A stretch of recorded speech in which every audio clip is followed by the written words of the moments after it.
એક દાડો કઈ નહીં બતાવતી ત્યારે આ મોટા મોટા થાંભલા નાખવાના હતા, આ મેન મોટા લાઇટના. જ્યારે શરૂઆતમાં ગાદી ચાલતી, જે કારીગરો આયા નાખવા વાળા એમને ખબર નહીં, એમની રીતે કામ કરતા હતા. અહીંયા 3 પેજ લાઈન ચાલુ, એમને ખબર, એમને બંધ અને બંધ કર્યું હતું. ખબર નહીં કોણે ચાલુ કરી દીધું, પણ ચાલુ અહીંયા ચાલુ હતું. અને ત્યાં આગળ કમ્પ્લેટ બધું વાયરિંગ કરે, આખા બધા થાંભલામાં બધું વાયરિંગ કર્યું. અને બધું વાયરિંગ કરીને છેલ્લે પછી ફરીને આ બાજુ આવ્યા ને જોયું કે ચાલુ છે, સ્વિચ તો ચાલુ છે. તો થથડી ગયા, ટેસ્ટર માર્યું અને જોયું કરે કરંટ તો ફૂલ છે.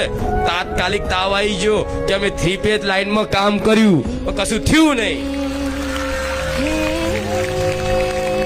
પૂછો પણ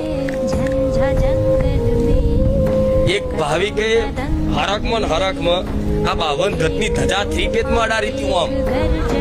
આમ કેટલું ઊંચું છે જોવો તો ખરા. તો એવા જેવા આવતા હશે, ના પાડા કે નીચું રાખ. ઓ લાઈટ છે તો હાથે કરી થોડી પકડવા જવાનું હોય. અડાર્યો થાંભલો તો ના મારી ધજા ભરી, નહીં તો આ ખાક થઈ જાય. આ ટ્રેનમાં જે લાઈન આવતી એવી છે. 45,000 કરંટ જેટલો થાય વોલ્ટ, 45,000 વોલ્ટ.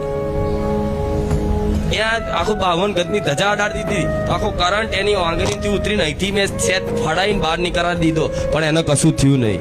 પૂછી જો.